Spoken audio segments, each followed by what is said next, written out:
Hey everyone, so I'm a little bit late to the party here. I had an extremely busy day and I just got home and yeah, turns out there's a new trailer for Monster Hunter Wilds. This is the first official trailer, no longer a teaser.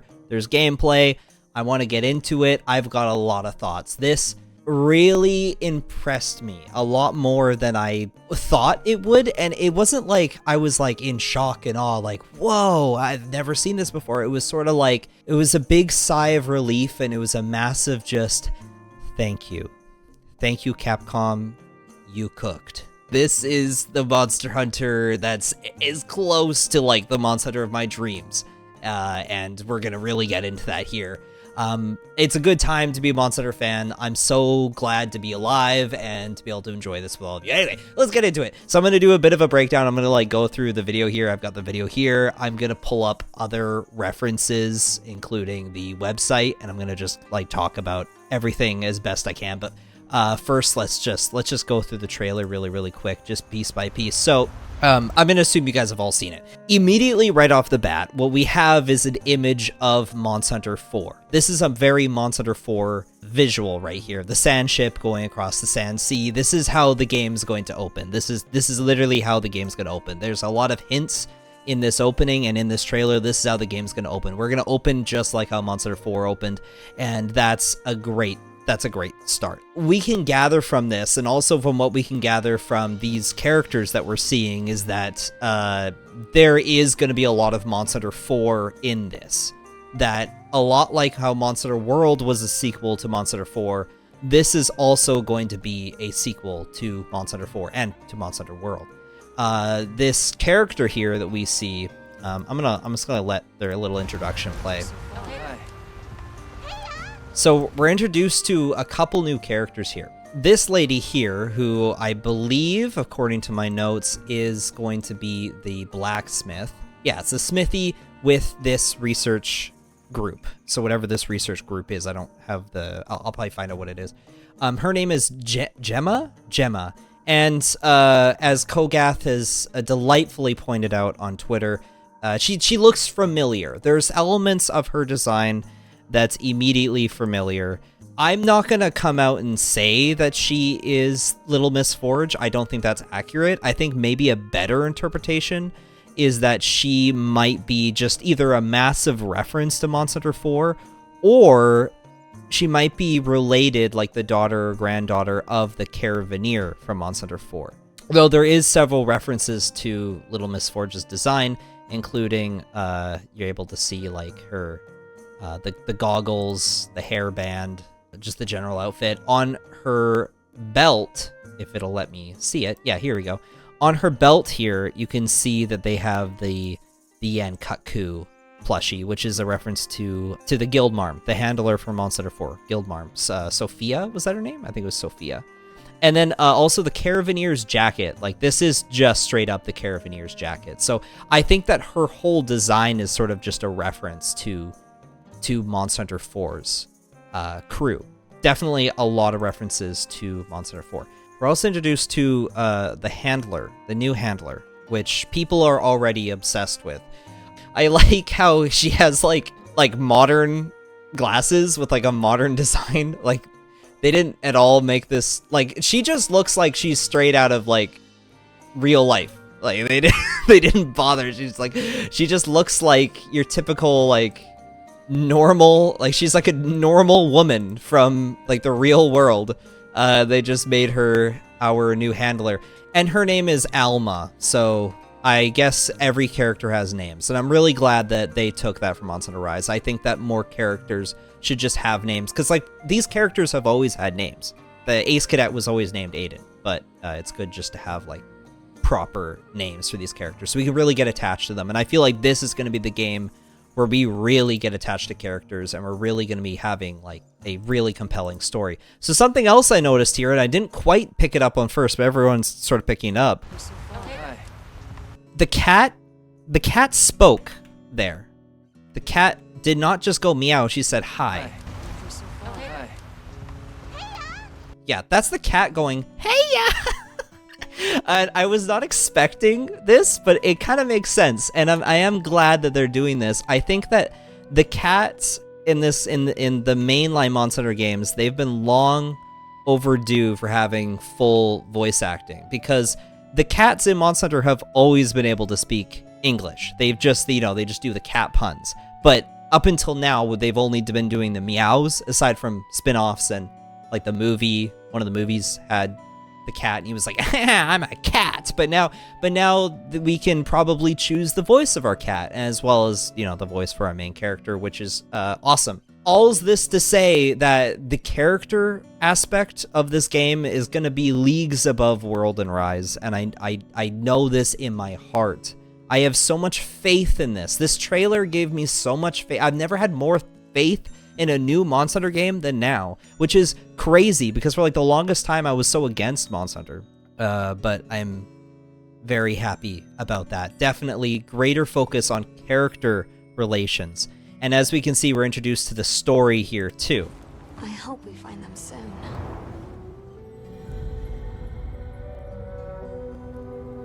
Something to do with this kid and the other guy. I don't know. I guess maybe there's people are lost in this Forbidden Land, which is the area we're exploring. I think it's called the Forbidden Land. Let me just double check. So according to the website, yeah, the story takes place in a place called the Forbidden Lands, which is an unexplored region where the guild has sent the hunter and their allies to investigate. So these new hunting locales will be considered this new Forbidden Lands, and likely the story is going to be simply, we're looking for someone that's gone lost in the Forbidden Lands, and we need to find them. Maybe there's a mystery attached, maybe it's some kind of elder dragon or some new ecological threat or nonsense. I don't know. But in the end, we're going to be a monster hunter. Explore a brand new location, hunt brand new monsters. It's going to be incredible is what it's going to be. And I have seen people debate whether or not this is going to be the old world or the new world. I'm going to safely say this is the old world. And that's just because, we see the old style sand ships on the old style Great Desert. There's characters that are the old school characters coming back. Lots of references to Monster Hunter 4. I wouldn't be surprised if Don Dorma is literally in this game. I would not be surprised. I have a good feeling that this game is going to be taking a lot of reference to Monster Hunter 2 and Monster Hunter 4, especially 4. I think, if anything, this will be the spiritual successor to 4. You bet. I hope we find them soon.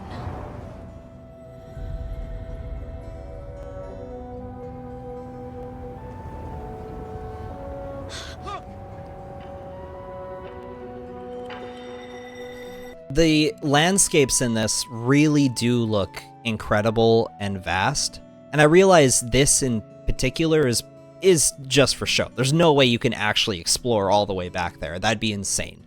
I'm definitely pretty sure that either there's a cutoff point or this is just for a cutscene, but this is still a wonderfully vast landscape. It doesn't feel truncated at all. It just feels like a real biome with actual, like, it feels like a real geological place with real animals and plants thriving. Like, this is as close to a real ecosystem that we've ever gotten in Monster Hunter, and I love the aesthetic here. This is beautiful. These sand dunes and the blue sky and the animals just living their life. World feels like a tech demo now, and this is what Monster Hunter really is meant to be. Incredible. Look at how big this looks. When Monster Hunter Rise had the Palamutes, I always felt that the map was too small for them. You didn't need Palamutes for Monster Hunter Rise. This is a game where you do need some kind of mount to get around. I'm glad that there isn't like a glider, but I realize that the mount is just going to be able to glide, which is, I'm thankful they're not going like full Breath of the Wild or like Genshin with like a glider and all that, but I am glad that they're giving us a big open space that we can actually just have fun in. Like, it truly feels like a sandbox, and I think that this is a good direction for Monster Hunter, and this is always the inevitable direction of Monster Hunter. I know it has been confirmed now that there's multiple locales. This is not a like open world where, like, when we say open world, we mean like the entire world is all in one map. It's not how it is. There's going to be separate locales that are just massive. I have a feeling that it's not going to be as many as we're used to. It's probably not going to be 5, which is what most Monster Hunter games start with. It's probably going to be 3 or 4, 4 being generous. If they actually do throw 5 at us, I'll be so impressed. Like, I'll be blown away. But as I can tell from the amount of detail they're putting into these environments and the weather and season system, which we'll get into later, it's very clear that they are just focusing on making the absolute coolest and well thought out maps we could ever possibly have. Quality over quantity, basically, in simplest terms. So I'm excited to see how it all plays out, and we'll see a bit more of that in the trailer. This is something that's talked about. So we see before the sand, right? And then we see it an oasis, but then we see grasslands. And it's mentioned in a lot of the documentation and like on the website that there will essentially be seasons and weather, and that those things will basically be tied. That while you're on the hunt, it's not really like full seasons will go by. It's more like the geography will dramatically change as the quest goes on, and it'll go through stages, which will mimic sort of the seasonal changes from Monster Hunter 2 and Frontier. But in the end, it's probably going to be more like just a level environment gimmick. From what I've read, it says that there's likely going to be there'll be three different versions of each map. And what we're seeing here right now is the lush version of the map. Each map will have like a lush, thriving, herbivore, thriving sort of state that it could be in. But then it can also be in an arid state, or like a extreme state where, maybe not an extreme state, but like a hostile state, where things are more difficult. So this would be kind of like the hot season, and then we have the breeding season with the herbivores all thriving and the place looks fantastic, and then we have a truly like almost apocalyptic state that the world can be in, where everything is storming, and this would be like the cold season or like rainy season. This is like the extreme destructive force of nature, and we will flip-flop between these three states. You have the like extremely dangerous, extreme, then we have peaceful, like just animals thriving, and then we have like a hostile, like something in between, where it's not, animals can still thrive, but it's still like dangerous. And being able to see those evolve as the hunt goes on will be interesting. It'll be fun and dynamic, and we'll be able to sort of see how the different animals interact in these, as the world around them literally changes before our eyes, which is incredible. And I think it'll be a very beautiful and immersive experience overall. I've never heard of a Karatnath herd this big before. One of them's got big spikes on its back. So as you can see, the herbivores change as these states change. So we go from this boisterous herbivore season. Also, I think that's honey on the tree there. I think that's honey. Let's go back. Yeah, I'm pretty sure that's the honey beehive. And it goes away when it suddenly goes to more extreme weather. So this is like the stormy season, and the animals are different and they interact differently with the environment. Beautiful, beautiful small monsters just eating each other like that. People have pointed out too, they keep saying that that's a baby Puke Puke up there. It might actually be a baby Puke Puke, which would be very cute. It also could just be an animal that's like related to Puke Puke, but it would be cool if that's like actually a baby Puke Puke, and we get to see more of the baby monsters. Like I know Monster Hunter Online had like baby Brachydios, but like we've never seen like hatchling Rathalos or anything like that, aside from like the ecology books and cutscenes. But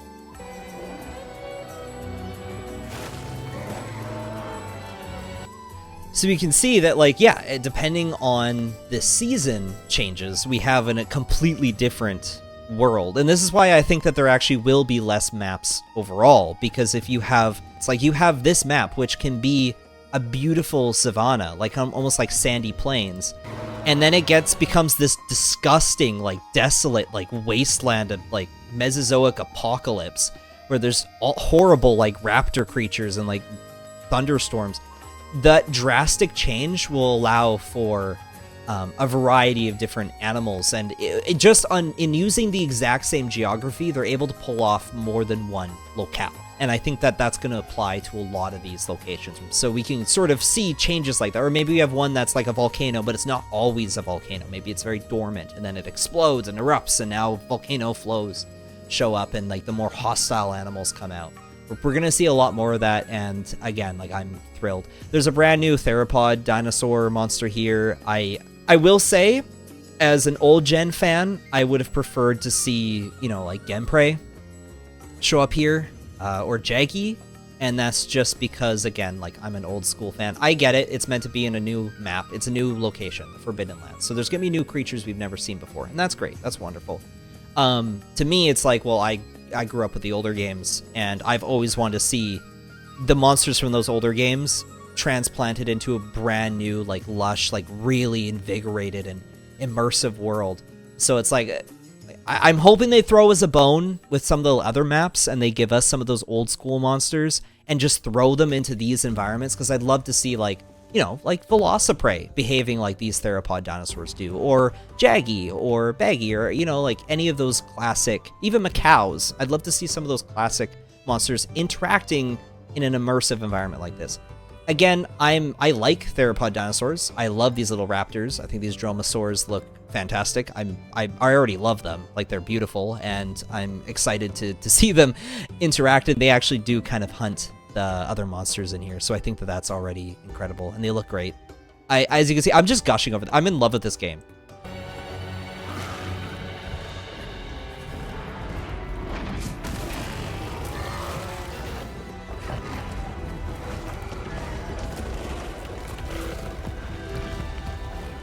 Lead it away from the pack. We'll make for the desert. So that's cool. It's a very small little thing, but he uses the slinger grappling hook to grab a pebble, like a stone, and then he's going to use it to knock down a boulder to stop the other ones from joining the pack leader, which is his main target. This sort of thing, this dynamic of hunting down the pack leader of a group of monsters is, again, beautiful. I'm in love with this game. I have always wanted this, and I hope that other, you know, larger monsters that we're more familiar with, like Rathalos, we get that same experience, that we could have, like, maybe one Rathalos and multiple Rathian, and they're all in one nest, but we have to, you know, we have to pull out just the Rathalos, because our task is only to kill the Rathalos. And engaging with all of those flying wyverns at the same time would just be, it would be suicide. So what he's doing here is he's trying to lure out just the one that he's trying to hunt, which is the one that we considered the most dangerous. Probably the one with, like, the most health, and yeah, it's clearly the quest target. And I love this idea, where it definitely feels like these animals are real. It's great they're able to, we basically have full control of the hunter while we're on the new mount, which I'm going to pull up the name of the mount. They're called the Psychret. Psychret, I guess? I don't know. They're the new raptor. I'm just going to call it, like, the mount until I figure out, like, until I know, like, the proper pronunciation of how to say the name. But they're the new mount. And I know that there's some people concerned about the new mount, because you can now, you can attack while you're riding it. You can also heal. You can sharpen your weapon. You can do item management. You can even switch weapons, as we see later. I feel like they're going to balance this game just fine. I think things were different in Monster Hunter Rise when you were riding around in your Palamute sharpening, because you were just trying to avoid getting hit by one monster. It's a bit different now that it's a much bigger map. There's several more large monsters fighting you at the same time. Like, the world is just more hostile. The game is giving you more opportunities to escape, and I think that that makes sense for a game like this. There isn't a lot of places to hide anymore. This is a big open map. There's multiple large monsters. I think it's fine, and I think the game is going to be balanced well around it. From what we can see from the gameplay is quite slow.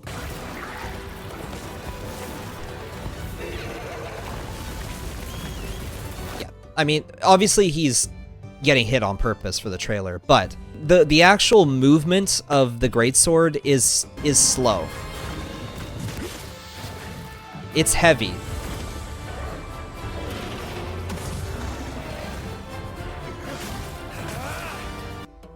It's definitely heavy here. It's not a fast weapon. You're gonna be moving slow. Any opportunity you can get to, you know, jump on your mount and run, I think is gonna be like, it's going to be required. Evading the monsters like this is just gonna be required. Now commencing the hunt by order of the guild. So I like this little dynamic here where they say, like, now commencing the hunt. This is how I envisioned the future of Monster Hunter being. If we move away from the idea of a quest system, where like a mission-based system, where it's like you select your mission, then you go out on the quest. Rather, you go out on the quest, and then once you have the mission figured out, you know, you've isolated the one monster you're trying to hunt, and you're in a position where the quest can properly begin. That's when the timer would begin and all that. I don't know if that's actually going to happen. Maybe it won't. Maybe this is just flavor text for this trailer. Who knows? But I could see this sort of happening where we don't really have the timer until something happens where that allows you to actually like engage in this hunt, and then that's when that's when the guild rules would apply, where you only have 3 feints and whatnot. Who knows? Maybe that's not how they do it. I'm not sure. We'll see when the full game comes out, or we see like a full hunt gameplay. As you can tell, the Palico we saw at the beginning of the game, that like is our Palico, and that is also the Palico that we're going to take into the hunt. As far as I can read from the website, you get to customize that Palico, as I said before. So just like before, we're going to have a Palico helper, and we're also going to have the new mount that we ride, which I think is great. I think that having both is wonderful, and I think that they're going to complement this very large map system well. This guy is awesome. This like spiky like toad monster is so cool. It's been a long time since I've seen a monster in a trailer where I just was like, oh, I like him. It's been a while. It's been a very, very long time since I saw a monster and my first thought was, I like him. I would say the last time that has ever happened was Nergigante, which is kind of sad. Because up until this point, the only time I really like a monster is after I've fought it. It's very rare that I've just seen a monster and I'm like, ooh, he looks good. Oh, I like him. And so, yeah. I want you guys all to know, for those that follow my LEGO content, yeah, I'm going to be building him pretty quick. I'm actually going to be preparing builds for all of the monsters. Anyway, back to the video.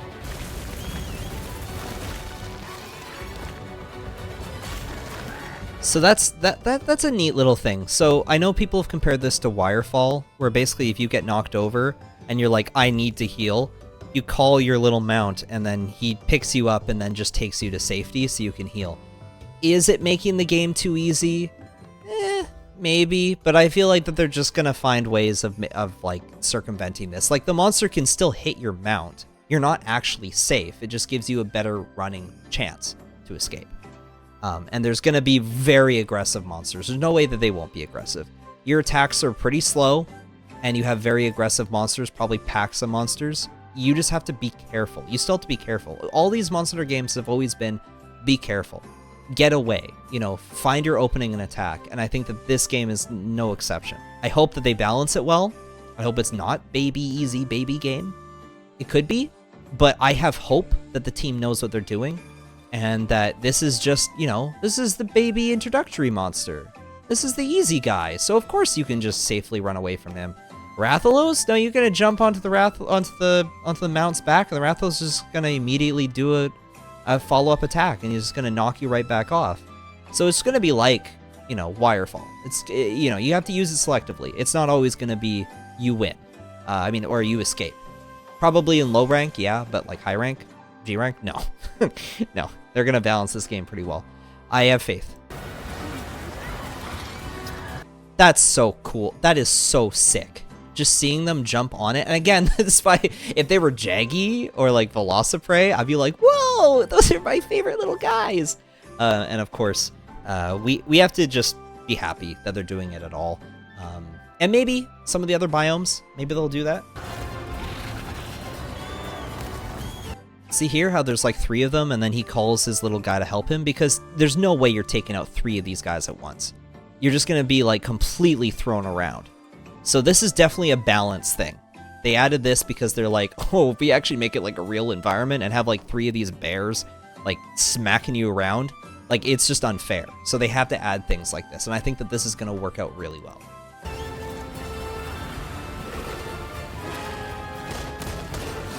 My bad, there's actually 4 of them. I didn't even see that. And we saw here, you can change weapons while on the mount. And That's really great. I know, I think if you look at the Chinese name of the mount, it is a pun for tent. Like his name is I don't really know the specifics, but what I read is that his name is a pun for tent. In other words, it kind of hints that the little mount that you're on is your base camp. He is a roaming base camp. So he'll probably he'll allow for all the things you normally get at a base camp. You can probably only do it in safe areas where there's no monsters around. But you'll probably be able to use him to like rest, sleep, set up like a little thing to sleep. Outside of there probably will still be a normal base camp, but he's essentially your base camp. You'll be able to access all your items from him probably, which some people are going to say, oh, it's not balanced very well. Well, we don't actually know the whole gameplay yet. We could very easily say it's going to be unbalanced, like it was in World and Rise. I think that I have trust in the team, and I think that they're just going to make this game extremely aggressive, which will cause you to feel like it'll balance out being able to like restock literally from your mount, which is I think what they might end up doing. Again, we'll see. We haven't actually seen full gameplay. This is still just a trailer.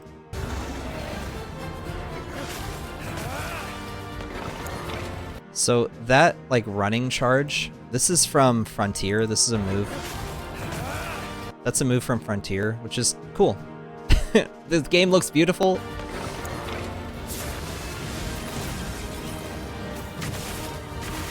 I've selected you as a lead hunter.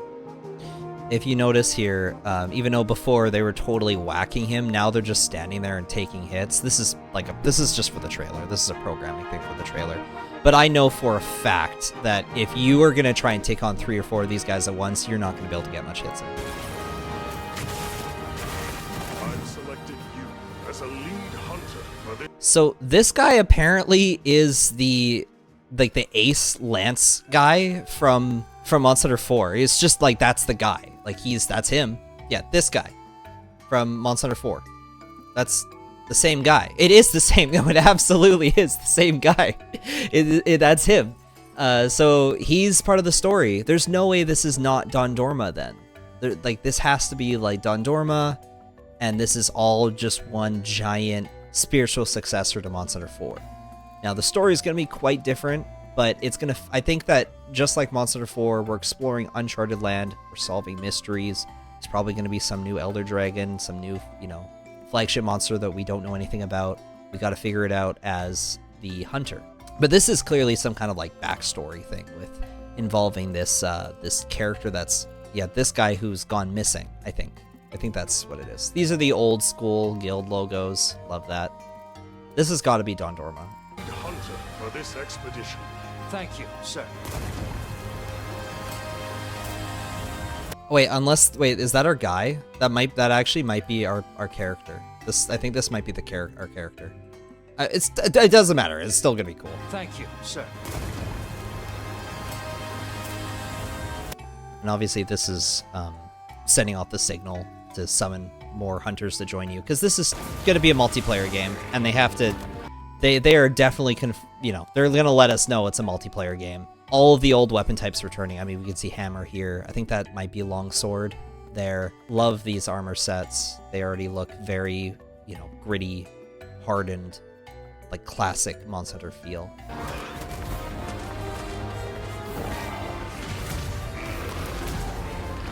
That's cool. Do you see how the sand, like, moves?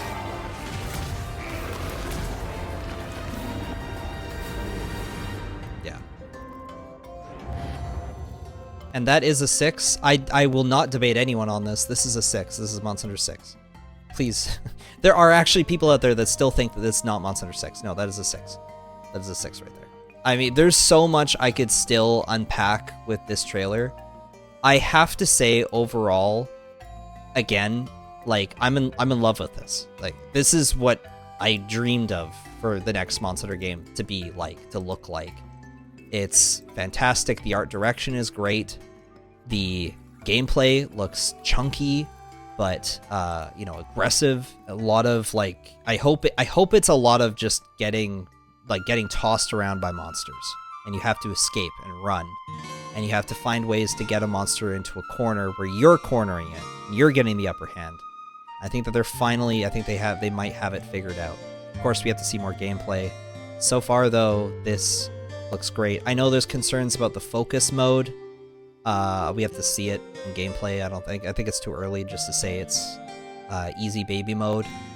There's gonna be lots of concerns of easy baby mode. I still think the high rank's gonna be difficult. There's no way they won't make the high rank difficult. Overall, though, this is fantastic. I can't wait to see more in a week.